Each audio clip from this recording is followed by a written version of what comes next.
अस्सलाम वालेकुम व्यूअर्स, मैं हूं डॉक्टर अजमल मलिक और आज मैं हीरा मंडी के उस मकाम पर मौजूद हूं जो दुनिया भर में मकबूल है कि ये वो चौक है जहां फज्जा सिरी पाए वाला बड़ा मकबूल है। लाहौर शहर के बहुत सारे लोग हीरा मंडी में ख़ास तौर पर सुबह सुबह इसलिए भी आते थे कि उन्होंने फज्जे के पाए खाने होते थे और हीरा मंडी में आने वाले तमाशबीन भी सुबह जाते वक्त फज्जे के पाए खाना बहुत पसंद करते थे। मैं आपको ले चलता हूँ आज हीरा मंडी की उन बदनाम गलियों में। हीरा मंडी जिसमें रक्स का कारोबार तो होता था, इश्क का कारोबार, मोहब्बत का कारोबार, धोखे का कारोबार इस हीरा मंडी में हमेशा होता है और इस हीरा मंडी की मकबूलियत की वजह भी यही थी। मगर हीरा मंडी के दो हिस्से थे। हीरा मंडी का 70% हिस्सा उसका कारोबार रक्स, नाच गाना और तमाशबीनों का दिल लुभाना था। हीरा मंडी का 30% एक हिस्सा, उस हिस्से की वजह से इस एरिया का नाम रेड लाइट एरिया पड़ा। वो हिस्सा है बदनाम गलियां, तंग गलियां, छोटी गलियां, जहां जिस्म का कारोबार, जिस्म का धंधा होता था और ख़ुद हीरा मंडी का वो 70% हिस्सा उन बदनाम गलियों को हकारत की निगाह से देखता था। आइए मैं आपको ले चलता हूँ उन बदनाम गलियों में।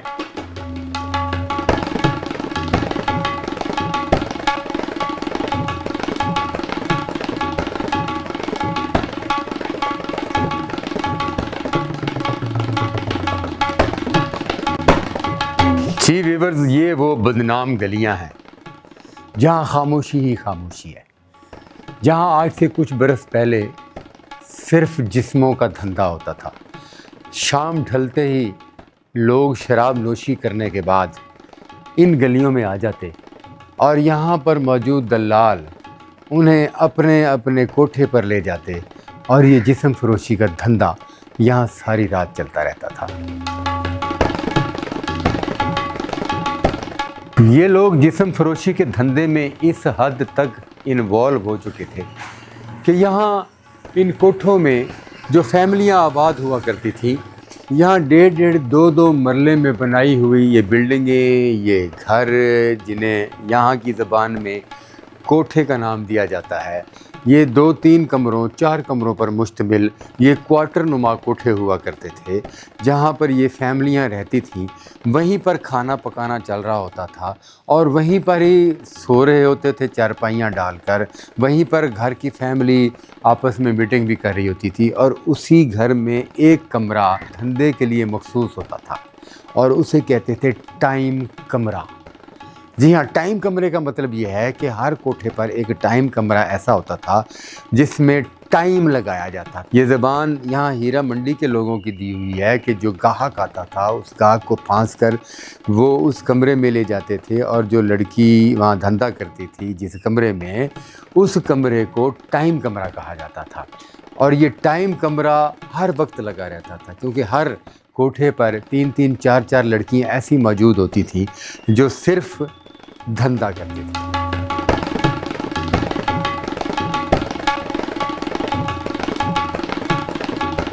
ख़वातीन और हज़रात, ये भी एक टाइम कमरा था। मतलब यहाँ के लोगों ने बताया कि ये जो कोठे हैं, कोठों के साथ साथ कुछ ख़वातीन धंधा करने के लिए इस तरह के छोटे छोटे कमरे सिर्फ लेती थी और वो अपने कोठों से निकलकर रात को 9 बजे 10 बजे के बाद यहाँ ऐसे कमरों में एक बेड लगा हुआ होता था और वो दलाल जो है वो दरवाज़ों से बाहर मौजूद होते थे। वो गाहक से लेन देन करते और वो इस कमरे में आकर जो कुछ भी करते करके वो गाहक निकल जाते और फिर दूसरा गाहक तैयार खड़ा होता था। अब मैं आपको बताता चलूँ कि ये जिस्म फरोश ख़वातीन कौन थी। हीरा मंडी के लोगों की, हीरा मंडी की तवाइफ़ों की भी अपनी एक कैटेगरी है।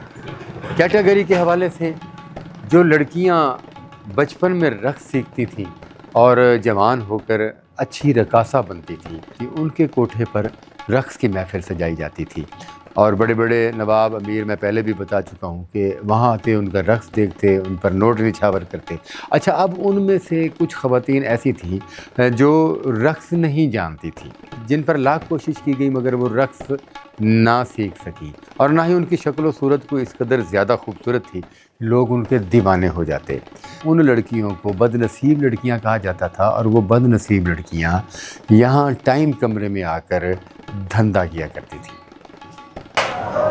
جو نوجوان لڑکی کسی دوست کے ساتھ بھاگ کر یہاں آتی، یا گھریلو جھگڑوں کی وجہ سے یا خامند کی ستائی ہوئی یہاں آتی اور یہاں کے دھندے میں ملوث ہو جاتی، تو پھر اس کو خاندان والے قبول نہیں کرتے تھے۔ یوں اس پر بھی ہیرا منڈی کی عورت کا لیبل لگ جاتا تھا۔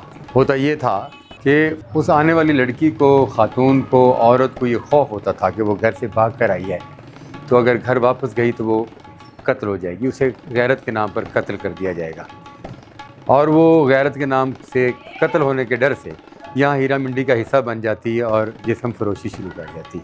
اور پھر ایک وقت ایسا بھی آتا کہ وہ خاندانی لڑکی جو بھاگ کر یہاں آتی جسم فروشی کرتے کرتے وہ ایک نسل یہاں بھی پیدا کر دیا کرتی تھی۔ جی، تو دھندا کرنے والی فیملیاں اور مجرا کرنے والی فیملیاں، یہ دو علیحدہ علیحدہ پارٹس تھے ہیرا منڈی کے۔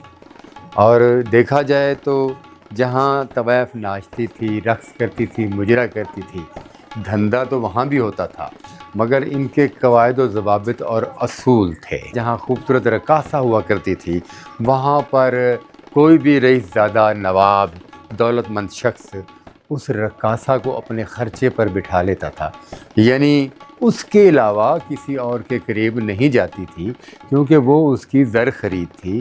اس کو ماہانہ 1,00,000، 2,00,000، 5,00,000، 10,00,000 جو بھی طے کیا جاتا تھا وہ اس کو ماہانہ ملتا تھا، اور اس کے بدلے میں وہ کسی اور شخص کی طرف نہیں دیکھتی تھی۔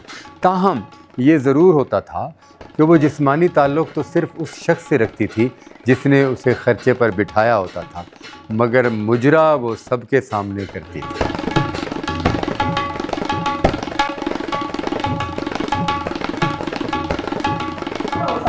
جی، ہیرا منڈی کی یہ وہ بدنام گلیاں جہاں آج ہر گھر پر تالے پڑے ہوئے ہیں۔ ایک وقت آیا کہ حکومت پاکستان نے اس ہیرا منڈی پر اور اس ہیرا منڈی میں دھندا کرنے والے لوگوں پر مکمل طور پر پابندی لگا دی۔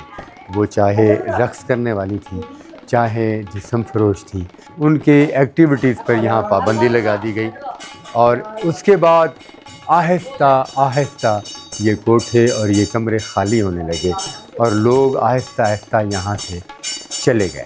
آج ہیرا منڈی کے بازار میں ہر گھر پر تالا پڑا ہوا ہے۔ لاہور شہر کے وسط میں یہ قیمتی ترین جگہ یوں ویران کیوں پڑی ہے؟ لاہور شہر کے وقت میں یہاں کی جگہ کی قیمت کروڑوں روپے میں ہے، مگر یہ فروخت نہیں ہو رہی۔ یہاں ان لوگوں کے جانے کے بعد یہاں آ کر رہنے کے لیے کوئی تیار نہیں ہے۔ یہ چھوٹے چھوٹے گھر، یہ کوٹھے، یہ ٹائم کمرے کوئی بھی خریدنے کے لیے تیار نہیں ہے، کیونکہ یہ ہیرا منڈی بھی آج تک بدنام ہے۔ یہ گھر خریدنے سے، یہاں رہائش اختیار کرنے سے گریز کرتے ہیں۔ جی دوستو، کہا جاتا ہے کہ اس وقت کی بہت ساری فلمی ہیروئنیں، ان میں سے بھی بعض خواتین فلموں میں آنے سے پہلے ان گلیوں میں، ان کوٹھوں میں جسم کا دھندا کرتی رہی۔ یہ وہ گلیاں ہیں جہاں ایک دور میں جسم فروشی کا دھندا عروج پر رہا، اور کہا جاتا ہے کہ اس دور میں ان گلیوں میں اتنا رش ہوا کرتا تھا کہ کندھے سے کندھا لگتا تھا اور یہاں پاؤں رکھنے کی جگہ نہیں ہوتی تھی، اور ان گلیوں میں، ان ٹائم کمروں میں، ان کی بالکونیوں پر، ایک ایک بالکونی پر 10 سے 15 جسم فروشی کرنے والی عورتیں ہر وقت موجود ہوتی تھی، اور بازار میں سے، گلیوں میں سے گزرنے والے گاہکوں کو، ان نوجوانوں کو جو یہاں اپنی ہوس مٹانے آتے تھے، انہیں اشارے کر کے بلاتی اور دلال ان کے ساتھ بھاؤ کرتے اور وہ ان کمروں میں چلے جاتے۔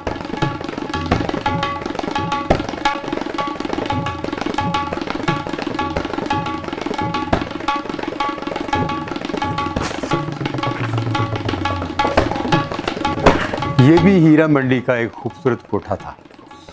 اس کوٹھے کے بارے میں بھی بتایا جاتا ہے کہ یہ بھی اپنے عروج کے دور میں बड़ा खूबसूरत हुआ करता था। इस बिल्डिंग में भी तमाश बीनों की बड़ी आमद हुआ करती थी, मगर ये यहाँ भी जिस्म फरोशी का धंधा हुआ करता था। अब ये भी वीरान हो चुका है। ये जिस्म फरोशी के तमाम कोठे वीरान हो चुके हैं। इनके मालकान को मर चुके हैं। उनकी औलादें आला तालीम हासिल करके यहाँ से जा चुकी हैं और शहर के मुख्तलिफ़ हिस्सों में फैल गए हैं और अपना अपना काम कर रहे हैं।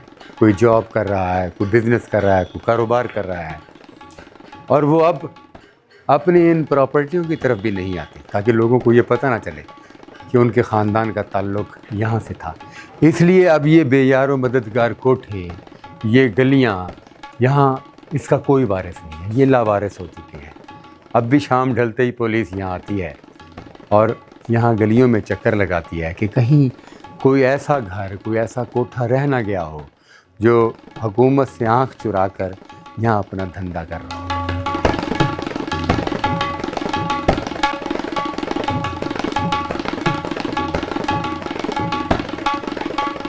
जी, इन कोठों पर और इन टाइम कमरों में धंधा करने वाली ज़्यादातर ख़वातीन जो थी, उनका ताल्लुक़ हीरा मंडी से नहीं था। हीरा मंडी से ताल्लुक़ रखने वाली सिर्फ़ उस औरत को धंधा कराया जाता था जिसके हाथ पैर अच्छे नहीं होते थे, यानी वो नाचना नहीं जानती थी, उसको खूबसूरती को इस कदर ज़्यादा नहीं थी, वो आने वाले मेहमानों को, आने वाले तमाशबीनों को उनका सही तरीके से दिल नहीं लुभा सकती थी। या फिर 70% वो ख़वातीन थी जो घरों से भाग कर आती थी उस दौर में लड़कियाँ, या कुछ शहर के दूसरे हिस्सों से मजबूर औरतें आया करती थी, या यहाँ के लोग झांसा देकर लाते थे उन्हें कि वो करोड़पति हो जाएंगी। और क्योंकि वो ख़ानदानी तवाइफें नहीं हुआ करती थी, घरों से भागी हुई लड़कियाँ, खामन को छोड़कर आ जाने वाली लड़की, अपने गांव में को बाप भाई बेटा कत्ल हो गया तो दुश्मनों के खौफ से वहाँ गांव छोड़कर आ जाने वाली लड़कियाँ जब हीरा मंडी आती थी तो यहाँ के लोग उन्हें सुहाने ख्वाब दिखाकर उन्हें जिस्मानी धंधे पर लगा देते थे। और यहाँ पर धंधा करने वाली 70% औरतें बाज़ार हुस्न की नहीं हुआ करती थी, पाकिस्तान के मुख्तलिफ़ शहरों से आया करती थी और यूँ इन लोगों की भेंट चढ़ जाया करती थी। आज ये बाज़ार, ये गलियाँ उजड़ चुके हैं। ये गलियाँ आसेब ज़दा बन चुकी हैं। इन गलियों में एक अजीब सी वीरानी है। ये गलियाँ, कोठे, ये वो छोटे छोटे घर जहाँ कभी धंधा होता था, रातों को पता नहीं क्या आलम होता होगा। यहाँ दिन में इतनी वीरानी है कि लोग यहाँ इन गलियों में इंटर होने से खौफ खाते हैं। कितना गुनाह हुआ होगा इन गलियों में, कितना गुनाह हुआ होगा इन कोठों पर, कितना गुनाह हुआ होगा उन टाइम कमरों में जहाँ डेली सैकड़ों के हिसाब से लोग आकर अपनी हवस मिटाते थे, और आज इनको ताले लगे हुए हैं और हू का आलम है। ये बाज़ार तो ख़त्म हो चुका है, धंधा भी ख़त्म हो चुका है, मगर जिस्म फरोशी के निशानात और कहानियाँ सदियों तक कायम रहेंगी और हीरा मंडी का ये हिस्सा हमेशा कभी भी अपने माथे पर बदनामी का दाग नहीं मिटा सकेगा।